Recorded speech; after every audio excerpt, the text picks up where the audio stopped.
يحاميه ولا في شغل بيقدر يحاميه. ما شاء الله تبارك الله، شغل فاخر من الاخر. الميدان فول 14 كميه كبيره من الناس ديل طلعوا الليله تسجيلات جيعانين ما لاقين ياكلوا، ما لاقين ياكلوا ما في الممم الطقه ما في. الناس دي جيعانه سعرت، الناس دي ما لاقيه تاكل، الناس دي جاعت خلاص. ما في طق، ما في عربيه بتخش، اي عربيه شكرا ما في. ناس دي منتهيه تماما، جيعانين عديل، جيعانين ما لاقين. طلعوا الليله فيديو قايد ونحن ويا القايد يجيك من وين؟ احنا ما كلمناك زمان قلنا لك بيرموك قلنا لك بيخلوك قدام وبيمشوا خلوك راحتك، تلحق ناس علي يعقوب وتلحق الهال. والله جايينك، والله الجنينه جايينك، والضعين جايينك، ونياله جايينك، وزالنجه جايينك، وما بعيد والله ما بعيد قيامتك بتقوم الايام الجايه، واحتمال تقوم بك من الجنين. اتذكر الكلام ده، ما تقعد تفرفر. كلمناك وزمن تعالوا نحنسوك، ما في قصه انتهت، كلام انتهى. شفت كلام موسى هلال كلام واضح، خلاص القصه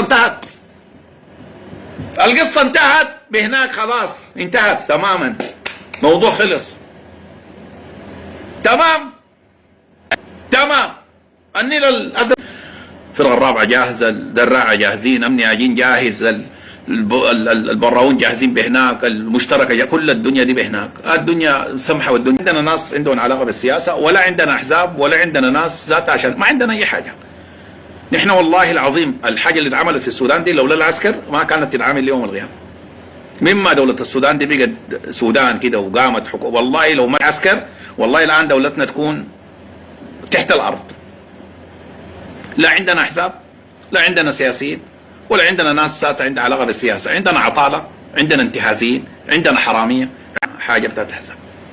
زياره كامل ادريس المؤتمر العام له ده والكلام، وحتلاقي كده في حاجات كثيره بدائل بتاعت اجابات وما قادر يجاوب ليه؟ لا ما عارف يوم 11/5/2023 حصل شنو؟ ما عارف الدوله السودانيه كانت، ما عارف الاحزاب، ما عارف القحاطه، ما عارف حمدوك، ما عارف الناس دي عملوا شنو. ما قادر للاسف، ما قادر يوصل المعلومه بالطريقه السليمه. انا دي وجهه نظري. قاعد يتكلم لما قالت له يا اخي انت كلامك كثير ووصلت لك كلام كثير، لكن ما قدرت توصل معلومه للناس اللي قاعدين، المجتمع الدولي اللي قاعد ده ما قدرت توصل له معلومه. ما اديتنا المعلومه الحقيقيه ولا حكت لنا القصه الحقيقيه والتهجير اللي حصل في الدوله السودانيه. مؤتمر زي ده دائما الناس بتستغله، قلنا لك بالفيديوهات بالشرايح، بيجيب معاه حاجات وبيجهز حلقه عشان الناس تشوف. متاح كل حاجه في المؤتمرات زي دي، متاحه تماما. عشان تقدر تستفيد من مؤتمرات زي دي استفاده عليا او استفاده عظمى، انت دائما بتجهز لها تماما، بتكون جاهز، بتكون مدرب تماما، عندك خلفيه عن الحاجه الحاصله في السودان. انت ما عندك خلفيه ولا عارف حاجه والله العظيم. اول حاجه تنفعل يدينك دي المتحركات، ما بتقدر تتكلم وتثبت يدينك، ما قادر تعيش الدور بتاع رئيس الوزراء، الزول الثقيل اللي بيوصل المعلومه ما الا تحرك لها يدينك الاثنين زي الكنوش، ما الا تحرك يدينك زي الكنوش في كل اتجاه، ما الا كده. المعلومه دايره منك تقعد توصل. عمل شنو الامارات؟ وريهم انه القائد العام يتواصل معاهم وقال لهم يا اخي وقفوا البعاديل، يتواصل كده. قول الكلام ده بينفع؟ ما انت قال لك انت قلت قول لهم القائد العام يتواصل معاهم كان في مبادره، وتواصل معاه القائد العام البرهان وقال الكلام ده في تركيا، قال الكلام ده وطلبت منه كده. الكلام ده قولوا لهم، قول لهم نديناهم، لقينا حاجات تابعه لهم، لقينا الفيديوهات عندنا 29 شريحه ولا كم عرضناها لهم فيه، ووراهم له الفيديوهات ما حصل حاجه. احكي لهم، قول لهم الكلام الحاصل. لكن تتراجف وتتعصب ومكنش وهنا وشلوفه برا وهنا وتعمل كده، ما باقي الا تكوركو تكورك كده خلاص. للاسف نحن للاسف حقوقنا ضايعه، لانه اللي بيمثلنا ما عارف اي حاجه. اللي بيمثلنا عباره عن ممكن ينفع في سيرك، يعمل حركات، يعمل هناي، يقلب الهوبه، يشقلب، لكن ده مستحيل يكون دبلوماسي ومستحيل يكون رجل بتاع دوله. ما عنده علاقه برجل الدوله، ولا عنده علاقه بالمنطق، ولا عنده علاقه باي حاجه. زول دايره بس عنتريه عنتريه بس داير يجي بأي، لا ما كده، لازم تكون عندك خلفيه، عندك معلومات، تقول الصح، تقول الصح عشان تغني عن الناس اللي قعدتك نظمت لهم وقلت لهم الكلام ده كله، ما في زول يقتنع بيك، وفي النهايه نزلوك من المنصه وقال لك كلامك كثير وما باقي الا يدوك شلوت. مؤتمر زي ده بيدوك دقائق محدده، الدقائق المحدده دي بتكون موزعه، عامل لك خريطه زمنيه للكلام اللي دار تقوله، 1 2 3 4 المعلومه وصلت. الكلام ده ما في تماما، ما في تماما.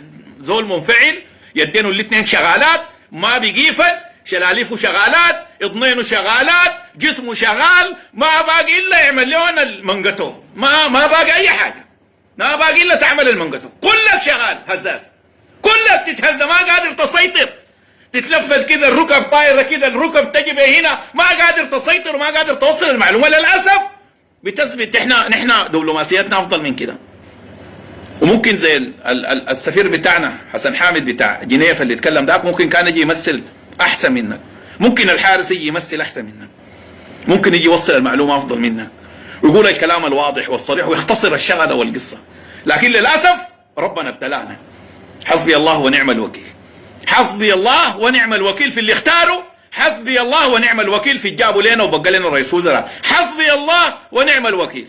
دولة السودانية دولة العلماء ودولة الناس المثقفين ودولة الناس اللبغين ودولة الناس الفاهمين والعارفين، دولة فيها ناس كتار ممكن عندهم فن الخطابة وعندهم فن الإقناع وعندهم الدبلوماسية ذاتها علم وفن. نحن الزول ده لا عنده دبلوماسية ولا عنده علم ولا عنده فن ولا عنده أي، حتى كتابه ذاته نساء، الكتاب ذاته بقى ما في نساء، الكتاب ذاته نساء، الكتاب ذاته اتنسى.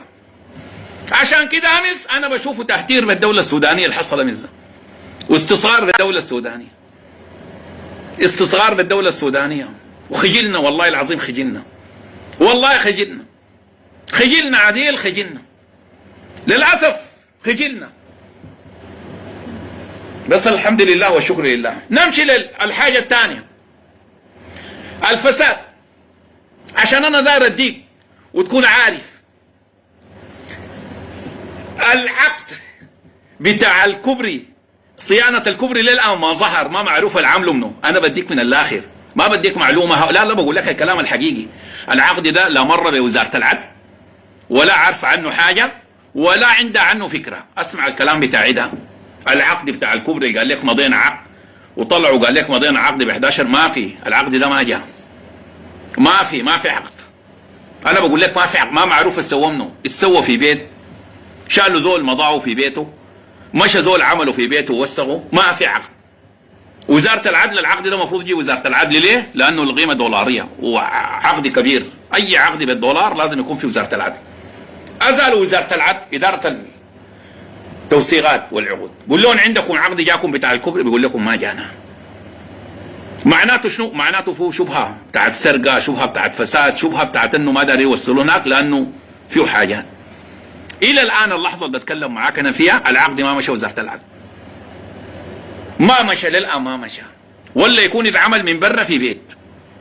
انت بتشوف الشغله دي بسيطه، انت بتشوف الشغله دي سهله، انت بيهودت بدمر الاوطان. شنو العقود الزي دي اللي فيها اختلاسات، العقود اللي بتفرض عليك حاجات مدى الحياه وانت تكون قاعد ما عارف باعوك بكم. العقود دي لازم تتوثق، واي عقد بالدولار لازم يتوثق من اداره التوثيقات بوزاره العدل. العقد ده ما دخل وزاره العدل بتاعت وزاره العدل بتاعت اللي هو عقد الكوبري ده، ما دخل تماما، ما موجود. وزاره العدل كانت فيها المديره كانت زوله مهنيه وزوله وطنيه. اسمع كلامي اللي بقوله لك، واتحداك يطلع وزير العدل تاني ينفي الكلام اللي بقوله انا ده، عشان تعرفوا الشعب السوداني عارفكم بتاكلوا شنو وبتشربوا شنو، بتقعدوا مع منو، القميص اللابسه جوا عارفينه، الفليله الداخليه المقدوده احتمال نكون عارفينها. احنا الشعب السوداني دي بلدنا وده حقتنا. تاني لو قال لك في فاسد بيلعب بعدادات البلد دي ونحبها بعيني زول. كانت في مديره وطنيه قيوره ما بتسمح باي عقد مشبوه يمر، اي عقد يجيبوا ليه بترفضه، بس بتراجعوا تلقى فيه سرقه ونهب بترفضه. اخر عقد جابوا له بتاع البارجه بتاع الكهرباء بتاع بورسودان، رفضته. ليه رفضته؟ انا اديك ليه رفضته. اول حاجة العقد مكتوب فيه اننا نحن ندون الوقود، نوفر لهم الوقود. ناس دارين يدونا كهرباء ويسووا كهرباء، ينتجوا كهرباء، نحن نوفر لهم الوقود. يعني الوقود علينا نحن، يعني هو بس عبارة عن ماكينة وبعد كده ياخذ السعر كامل. الحاجة الثانية مفروض يكون في نسبة بتاعت من المبلغ تتخطى عندنا، لو اشتغل كويس خلاص نديها له، لو وفوا بحاجاته كلها نديها له، لو ما وفوا بها نخصمها عليه. رفضوا الكلام ده، قالوا ما بدونا ليه. المديرة دي رفضت توقع ورفضت توثق لنا العقد ده. قامت الدنيا وما رفضت، قسما بالله العظيم القرار بتاع الحكومة انها تشيلها كان جاهز، دارين يشيلوها. ليه؟ لانها رفضت الفساد، زي بتاع الاراضي اللي هو لمس رفض لسلمى ده، قسما بالله رفضت الفساد. رفضت الفساد في وزارة العدل، عملوا لها شنو؟ نقلوها. نعم نقلوها بعد 1/2 نقلوها. ودوها وين؟ ودوها وزارة المعادن تقريبا، المعادن ولا الطاقة، لكن نقلوها. ليه؟ لانها دغرية، لانها ابد تمشي لون العقود بتاعت الحرمنة والسرقة.